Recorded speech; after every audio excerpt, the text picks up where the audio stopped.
اذا ذکر اللہ وجلت قلوبهم واذا تلیت علیہم آیاتہ زادتہم ایمانا وعلی ربہم یتوکلون کہ ایمان والا وہ شخص ہوتا ہے کہ جب اس کے سامنے اس قرآن کریم کی تلاوت کی جائے اور اللہ کا ذکر کیا جائے اور اللہ کی خوبیاں اس ایمان والے شخص کے سامنے بیان کی جائے.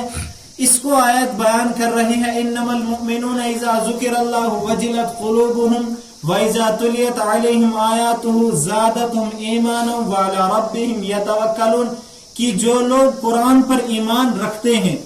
اور قرآن پر یقین رکھتے ہیں اور اللہ پر پکا بھروسہ رکھتے ہیں اور پختہ بھروسہ رکھتے ہیں، وہ لوگ کیسے ہوتے ہیں؟ اس کے لیے یہ آیات، قرآن ایک ایسی عظیم کتاب ہے کہ یہ انسان کو صاف صاف اور دوک ٹوک لفظوں میں ہر ایک بات کو بیان کر دیتی ہے. ایمان والا جو شخص ہے وہ کیسا ہوگا اور اللہ پر بھروسہ رکھنے والا جو شخص ہے وہ کیسا ہوگا. ہم تو تنہائی میں، اللہ معاف کرے، گمراہی میں، اس طرح بھول میں یا جان بوجھ کر یا لوگوں کے سامنے ہر وقت خود کو مومن کہلاتے ہیں اور خود کو اللہ کا بندہ کہتے ہیں،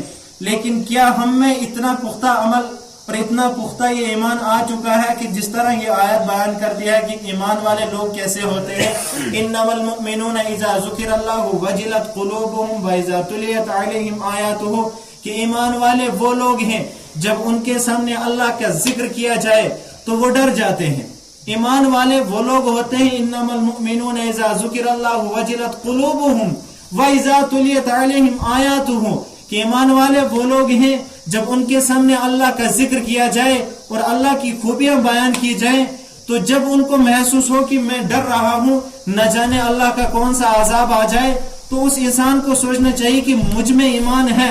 جیسے یہ آیت بیان کر رہی ہے انما المؤمنون اذا ذکر اللہ وجلت قلوبهم، جب تمہارے سامنے ایمان والے وہ لوگ ہیں جب ان کے سامنے اللہ کا ذکر کیا جائے اور وہ ڈر جاتے ہیں. اس کے بعد جب مؤمنون اذا ذکر اللہ وجلت قلوبهم واذا تلیت علیہم آیاتہ،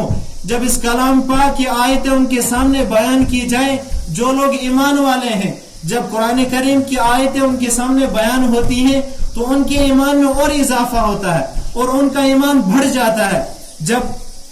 قرآن کریم کی آیت پڑھ کر ان کو ایسا محسوس ہو اور ان کے دل میں یہ بات آ جائے کہ اس آیت کے پڑھنے سے میرے ایمان میں اور اضافہ ہو رہا ہے، جب ان کے سامنے اللہ کا ذکر کیا جائے تو وہ ڈر جاتے ہیں. اس شخص کو چاہیے کہ میں ایمان والا ہوں. وَإِذَا ذُكِرَ اللَّهُ عَلَيْهِمْ وَإِذَا تُلِيَتْ عَلَيْهِمْ آيَاتُهُ زَادَتْهُمْ إِيمَانًا وَعَلَى رَبِّهِمْ يَتَوَكَّلُونَ، جب ان کے سامنے اللہ کا ذکر کیا جاتا ہے وہ ڈر جاتے ہیں. جب ان کے سامنے اس قرآن کریم کی تلاوتیں بیان کی جاتی ہیں ان کے ایمان میں اور اضافہ ہو جاتا ہے. اور کس طرح اضافہ ہوتا ہے، کس شخص کو اضافہ ہوتا ہے؟ انما المؤمنون اذا ذکر اللہ، وہ آپ صلی اللہ علیہ وسلم نے فرمایا تھا لا یؤمن احدکم حتی اکون احب الیہ من والدہ وولدہ والناس اجمعین. اسی طرح قرآن کہتا وان لکم فی الانعام لعبرۃ نسقیکم مما فی بطونہ من بین فرث بدم لبنا خالصا. اللہ نے کوئی بھی چیز بنائی، کوئی بھی مخلوق بنائی، اس کا ہر ایک فائدہ بیان کر دیا. اللہ تعالیٰ نے ہمارے فائدے کے لیے ایک جانور کو تیار کر دیا اور اس کا ذکر قرآن میں رکھ دیا. جانور کے جسم میں کیا بھرا ہوا ہے؟ خون ہے، ناپاک ہے، گندگی ہے، گوبر ہے، وہی تو جانور کے جسم میں بھرا ہوا ہے، لیکن اس کا ذکر قرآن میں ہے وَإِنَّ لَكُمْ فِي الْأَنْعَامِ لَعِبْرَةً نُسْقِيكُم مِّمَّا فِي بُطُونِهِ مِن بَيْنِ فَرْثٍ بَدَمٍ لَبَنًا خَالِصًا وَإِنَّ لَكُمْ فِي الْأَنْعَامِ لَعِبْرَةً. اس جانور کا ذکر میں نے قرآن میں کیوں بیان کیا؟ وَإِنَّ لَكُمْ فِي الْأَنْعَامِ لَعِبْرَةً، ایمان والے عبرت حاصل کرنے والے لوگوں کے لیے میں نے اس جانور کا ذکر قرآن میں کر دیا. اور ایسی تفصیلاً بات اللہ تعالیٰ نے قرآن کریم میں ارشاد فرمائی کہ وَإِنَّ لَكُمْ فِي الْأَنْعَامِ لَعِبْرَةً نُسْقِيكُم مِّمَّا فِي بُطُونِهِ، تمہارے گھروں میں ایک جانور تم پال رہے ہو، اس کے جسم میں گوبر بھرا ہوا ہے اور گندگی ناپاکی بھری ہوئی ہے. لَعِبْرَةً نُسْقِيكُم مِّمَّا فِي بُطُونِهِ، وہ عبرت حاصل کرنے والے لوگوں کے لیے مِّمَّا فِي بُطُونِهِ مِن بَيْنِ فَرْثٍ بَدَمٍ لَبَنًا خالصا. اللہ نے اپنے بندے سے ارشاد فرمایا میں نے تیرے فائدے کے لیے ایک جانور کو پیدا کر دیا، اور جانور کے جسم میں کیا بھرا ہوا ہے؟ باہر سے تو پاک صاف دیکھتا ہے، اس کو کھانے کے لیے تجھے حلال کر دیا، لیکن اگر اندر کی طرف تو نظر ڈالے تو لائبرا نسقیکم مما فی بطونہ من بین فرث بدم لبنا خالصا، اس کے اندر پورے جسم میں گوبر بھرا ہوا ہے، گندگی بھری ہوئی ہے، خون بھرا ہوا ہے اور ناپاکی بھری ہوئی ہے، لیکن جب اس جانور نے تجھے فائدہ دیا نا، گوبر کو تو دیکھنا برداشت نہیں کرتا، جس راستے میں گوبر کی گندگی آ جائے اس راستے سے گزرنا برداشت نہیں کرتا،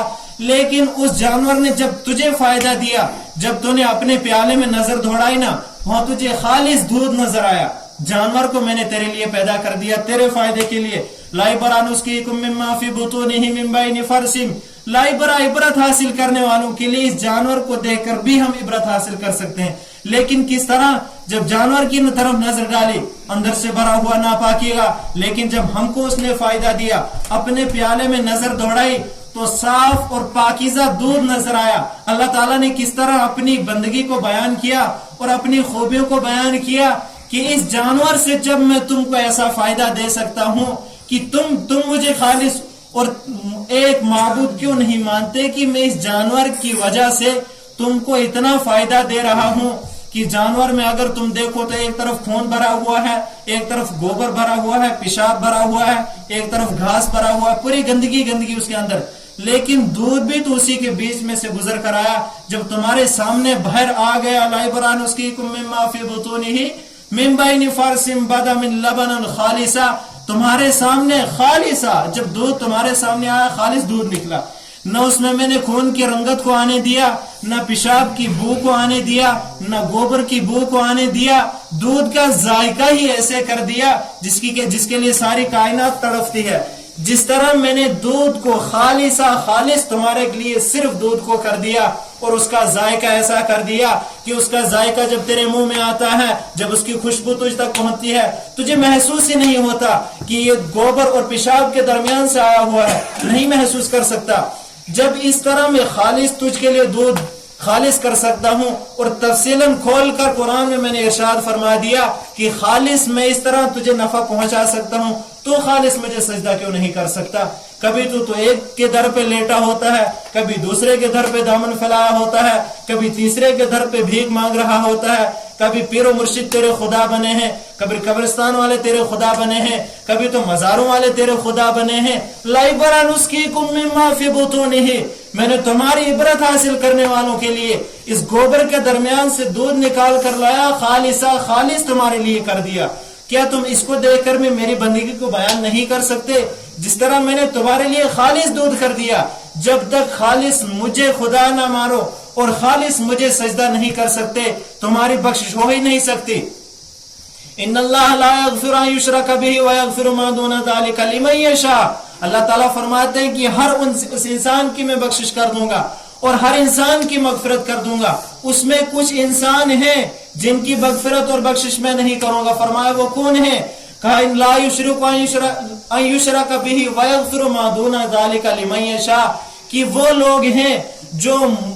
مجھے چھوڑ کر، مجھ جیسے خدا کو چھوڑ کر اور مجھ جیسے کریم رب کو چھوڑ کر کبھی زیارتوں سے مدد مانگتے ہیں، کبھی پیر کو اپنے پیر و مرشد مانتے ہیں، اور کبھی غیروں کو مشکل کشا اور حاجت روا مانتے ہیں، ان کی ہرگز بخشش نہیں ہوگی۔ اور بندہ کیسا ہوتا ہے؟ جو پختہ ایمان والا ہو اور پختہ اس قرآن پر یقین رکھنے والا ہو اور اس کلام پر یقین رکھنے والا ہو اور محمد عربی صلی اللہ علیہ وسلم کو ماننے والا ہو اور ان پر یقین رکھنے والا ہو۔ جب تک انسان کی دل میں یہ تین وجوہات اور یہ تین خصلتیں اور یہ تین عادتیں آ جائیں، تب اس کو چاہیے کہ اس کو اپنے گریبان میں منہ جھانک کر دیکھے کہ اب میں ایمان والا ہوں، اللہ تعالیٰ مجھے اسی ایمان اور اسی حالت میں اور ایسی ہی زندگی میں مجھے موت دے دے۔ کب؟ جب جس طرح یہ آیت اس کو بیان کر رہی ہے، انما المؤمنون اذا ذکر اللہ وجلت قلوبهم وَإِذَا تُلِيَتْ عَلَيْهِمْ آيَاتُهُ، ایمان والا وہ شخص ہے جب اس کے سامنے اللہ کا ذکر کیا جائے تو وہ ڈر جاتا ہے، جب اللہ کی آیتیں اس کے سامنے پڑھ کر سنائی جائے اس کے ایمان میں اور اضافہ ہوتا ہے۔ وَإِذَا ذُكِرَ اللَّهُ وَجِلَتْ قُلُوبُهُمْ وَإِذَا تُلِيَتْ عَلَيْهِمْ آيَاتُهُ زَادَتْهُمْ إِيمَانًا وَعَلَى رَبِّهِمْ يَتَوَكَّلُونَ۔ ایک انسان نے کلمہ پڑھا ہوا ہے، اسلام میں داخل ہوا ہے، محمد کو اپنا نبی مانتا ہے، اللہ کو اپنا خدا مانتا ہے اور پیغمبروں پر ایمان رکھتا ہے، آخرت کے دن پر ایمان رکھتا ہے، آمنت باللہ وملائکتہ